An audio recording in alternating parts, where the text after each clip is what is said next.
show up.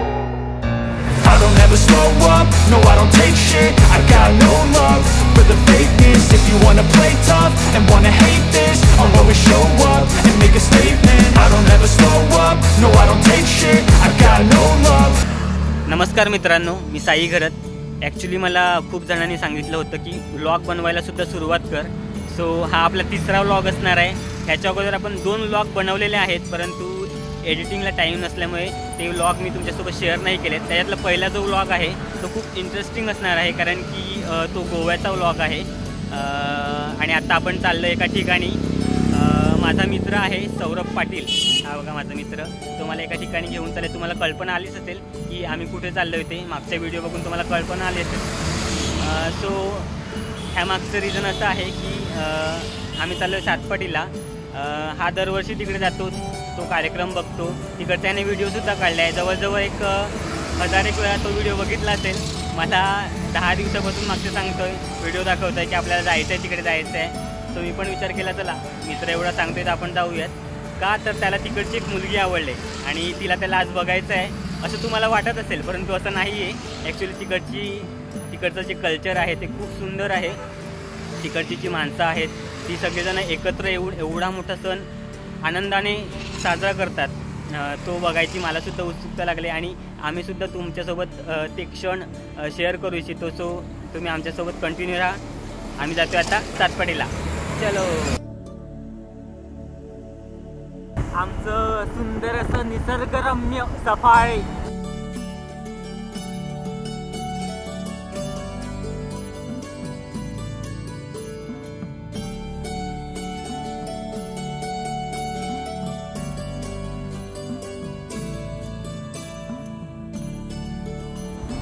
बघा दोन्ही साईडला नारळाच्या बागा आहेत आणि गोव्याला आल्याचा पूर्णपणे फील येतोय. सो आमचं पालघर गोव्यापेक्षा कमी नाही कोणत्याच बाबतीत.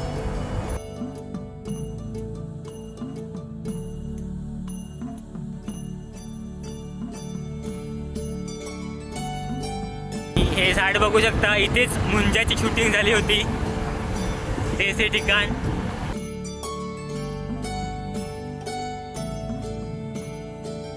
हे आमचे गोव्यासारखं कोकण आणि पालघर, आणि ही आमची लालपरी. तुम्ही पालघरमध्ये आला असाल, सातपाटीला आला असाल आणि हा जो शिरगावचा किल्ला आहे तो तुम्ही पाहिला नसेल तर मग तुम्ही काय पाहिलं. या किल्ल्यावर सुद्धा एक ब्लॉग आपण लवकरच बनवूयात. पर्यंत आता आपण जाऊयात सातपाटीला. शिरगावचा बीच पालघरवरून हार्डली 10 ते 15 मिनटं इथे यायला लागतात. पालघरवरून यायला बसेस असतात इथे. अजून मॅजिक नावाची एक गाडी आहे ती असते. टमटम असतात. आणि हा प्रसिद्ध असा बीच आहे दांडेकर कॉलेज पालघर. या मुलांसाठी एकदम, म्हणजे तिथली मुलं लेक्चर सोडून काही जणं जे असतात टवालखोर किंवा ज्यांचं अफेअर चालू होतं कॉलेजमध्ये, ते लोक ह्याच बीचवर तुम्हाला दिसतील. कॉलेजचे लेक्चर मिस करून इथे येत असतात. कृपया मित्रांनो असं करू नका. आपलं भविष्य आपल्याच हातात असतं. सो लेक्चर्स करत जा, खूप शिका, खूप मोठे व्हा आणि नंतर त्या बीचवर घेऊन या आपल्या सुंदर अशा बायकोला आणि मग दाखवा की हा सुंदर बीच. तेव्हा तुम्हालाही आनंद असेल, तुम्ही लाईफमध्ये काहीतरी अचीव केल्याचं. सो तुम्ही त्यावेळेस खुश असाल. आणि जर आत्ता असंच ह्या बीचवर येऊन बसत असाल तर नंतर पश्चाताप होईल. सो आत्ता जरा फोकस करा स्वतःकडे आणि नंतर ह्या बीचवर फोकस करा. सो तिथपर्यंत आपण जाऊयात सातपाटी. आणि नेहमी लक्षात ठेवा, रस्त्याला जाताना गाड्या सावकाश चालवा. बघा तिकडे पण लिहिलं होतं ती घाई संकटात नाही. सो गाडी एकदम सावकाश चालवत राहा. घरी आपली आई, बहीण, बायको वाट बघत असते. तो काळजीपूर्वक गाड्या चालवा आणि आपल्या जीवाला जपा, आपल्या माणसांना जपा. तर आपण आता सातपाटी गावामध्ये एंट्री केलेली आहे. आणि हे बघा इथे दिसतंय थोडीशी झाडं मध्ये येत आहेत. झाडं आपल्याला जगवतात. आणि हा आहे सातपाटीचा लाईट हाऊस. कोणी हरवलं असेल किंवा जर बोटीमध्ये गेल्यात खूप समुद्रात तर रिटर्न येण्यासाठी त्यांना एक सिग्नल हवा असतो. तो सिग्नल इथून दिला जातो आणि ही पुन्हा एकदा लालपरी. आणि हे बघा सातपाटी फिशरमेन्स सर्वोदय सहकारी सोसायटी लिमिटेड. आणि ह्याची स्थापना अरे बापरे चक्क 1947 साली, म्हणजे आपला जेव्हा देश स्वतंत्र झाला तेव्हा याची स्थापना झालेली आहे. आणि इथून अवघ्या मुंबईमध्ये जवळजवळ मच्छी सप्लाय होते. आणि हे बघा टेम्पो वगैरे लागलेले आहेत. ट्रेनमधून टेम्पोमधून मच्छी इकडनं ठिकठिकाणी पोहोचवली जाते. आणि हे बघा हे आहे सातपाटीचं जय राम जय राम जय राम जय राम श्रीरामाचं मंदिर. आणि इथे 3 दिवस जत्रा भरते. आणि ह्या जत्रेला मुंबईहून सुद्धा पब्लिक येते. पालघरचे तर सर्वच जण येतात इथे येण्या जाण्यासाठी. आता जी आपण लालपरी पाहिली त्यांची 3 दिवस फ्रीमध्ये सेवा असते. कारण की रात्री जे भक्त येतात त्यांना रात्री जाण्यासाठी त्यांची गैरसोय होऊ नये म्हणून 5-5 मिनटामध्ये लालपरी इथून सोडण्यात येते. आणि ती मला तरी वाटतं फ्रीमध्ये असते. ह्या सातपाटीकरांची आणि ह्या श्रीरामाची महिमाच काही वेगळी आहे. आणि यात्रा असते तेव्हा खूपच धमाल असते इकडे.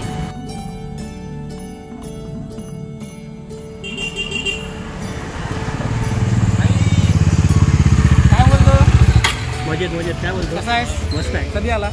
आता चलो जरा तुमच्या गावात आपले नारळी पौर्णिमेचे जरा डान्स काय वगैरे सोय करू असतात. नाही सोय वगैरे नाही. तुमचा हाच तर आम्हाला स्वभाव आवडतो तुमचा दिलदार. अरे काय नाही ठीक आहे. हा येऊ बघितलं मित्रांनो. तर सातपाटीचा माणूस दिलदार हा उगाच सांगितला जात नाही. तर ह्याच कारणावरून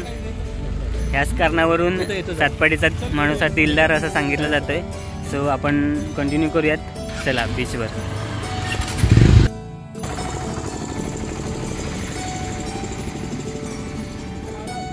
तर या सागराला आपण हा नारळ वाहणार आहे.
हे आहे अजून काय पाहिजे बाहेर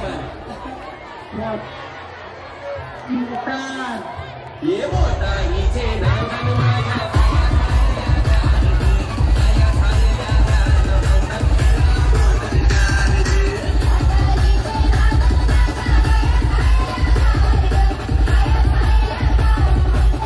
तर दादा मी इथून जात होतो मगाशी रॅली गेली तेव्हा, तर मला ही देवीची मूर्ती दिसली. तर मला पहिलं वाटलं की नारळी पौर्णिमा आहे, सण आहे, तर त्यानिमित्त इथे काहीतरी असं केलं आहे असं मला वाटलं तिकडनं बाहेरून बघितलं तेव्हा. पण मी जेव्हा मध्ये येऊन शूट करायला आलो मध्ये, तेव्हा ताई होत्या उभ्या इथे.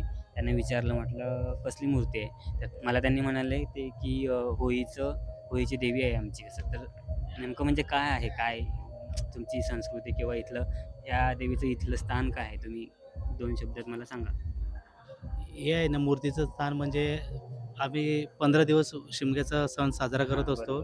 तर ते आम्ही हे देवीचं प्रतीक म्हणजे आम्ही 15 दिवसात पूजा न करता पूर्ण वर्षभरात तिची रोज पूजा करत असतो. म्हणजे तुम्ही ही देवी आहे होळीची, ती एक 15 दिवसापुरतं मर्यादित न ठेवता वर्षभरासाठी पूजा करता. वर्षभर आम्ही पूजा करत असतो.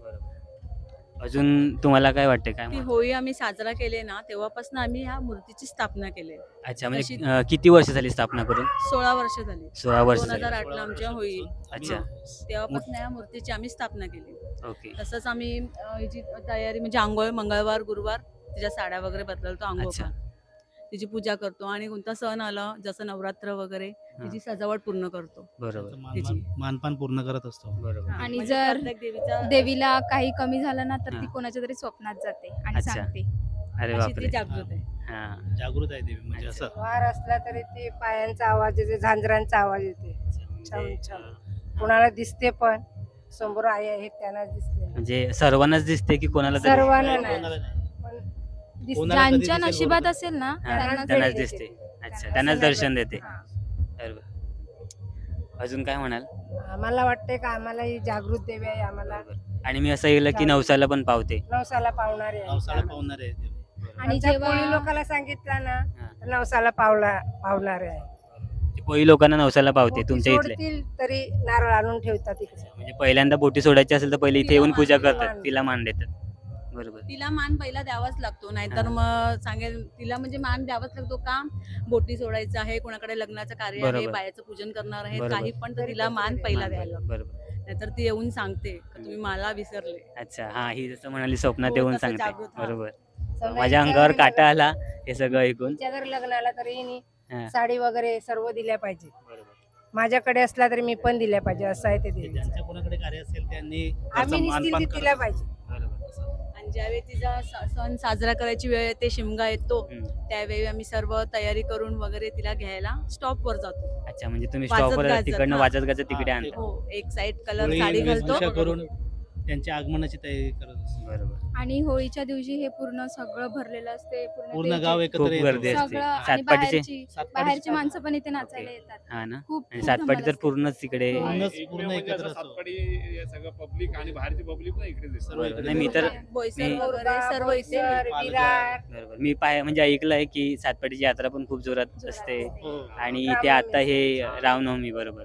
तशीच ते म्हणजे हे सगळं म्हणजे होळीचे यात्रासारखीच नाही, तुमच्याकडे इकडे सगळे यात्रा सण होळी. जोरात साजरे म्हणजे जोरात आणि एकजुटीने साजरे करतात, ते खूप महत्वाचं आहे. धन्यवाद, तुम्ही खूप चांगली माहिती दिली आम्हाला. धन्यवाद.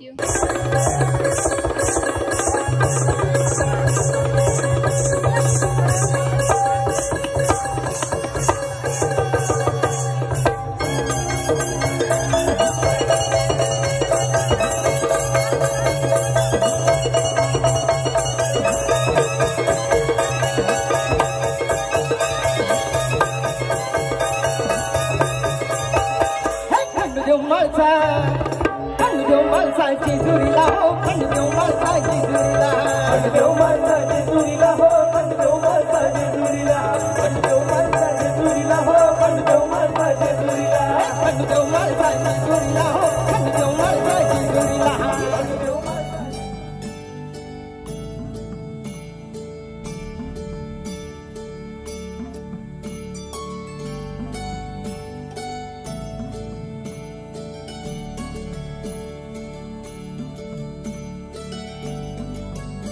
you.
नमस्कार.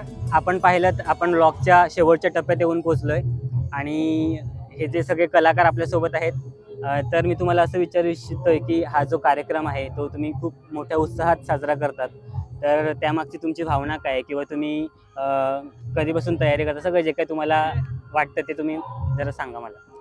आम्ही पालघर जिल्ह्यातून सातपाटी या गावातून राहतो. त्या सातपाटी गावातून भाटपाडा या मंडळातून आमची रॅली निघते. त्या रॅलीमध्ये ना प्रत्येक लहान मुलगा मुलगी स्त्री पुरुष आमचे आई वडील असे विविध पोशाख घालतात आणि आमच्या कोळी लोकांचा जो सण आहे तो साजरा करत पूर्ण समुद्र किनारी आम्ही ती नारळ वाहन हे करतात, विसर्जन करतात. आणि त्या सणाची आम्ही तयारी आहे ती 15-20 दिवसा अगोदरच स्टार्ट करतो. आणि आम्ही आमचा हा जो सण आहे तो उत्साहाने साजरा करतो आणि त्याचं जतन करायला बघतो. तुमची जी परंपरा आहे, वारसा आहे, ते तुम्ही जतन करायचा काटोकाट प्रयत्न करता. तुला काय आम्हाला याच्यात मज्जा येते खूप. म्हणजे डान्स करायला मिळतो. बाकीचे लोक आम्हाला बघतात, मग ते त्यांचं तो युट्यूब चॅनल असतो त्यांच्या, मग त्या युट्यूब चॅनलवर आमचे डान्स जातात. अच्छा, तू कितवीला आहेस? 7वी. अच्छा, माझं यूट्यूब चॅनल आहे आणि आम्ही शॉर्ट फिल्म पण बनवतो, तर तुम्ही सगळे कामं करतील का माझ्या यूट्यूब चॅनलमध्ये? शॉर्ट फिल्ममध्ये काय असेल तर तुम्हाला नक्की सांगेल. ठीक आहे. सो धन्यवाद. इथेच आपला व्लॉग समाप्त करतो मी आणि नेक्स्ट व्लॉगमध्ये नक्कीच भेटूयात. चॅनलला सबस्क्राईब करायला विसरू नका, लाईक करा, शेअर करा आणि अशीच कृपा असू द्या. धन्यवाद.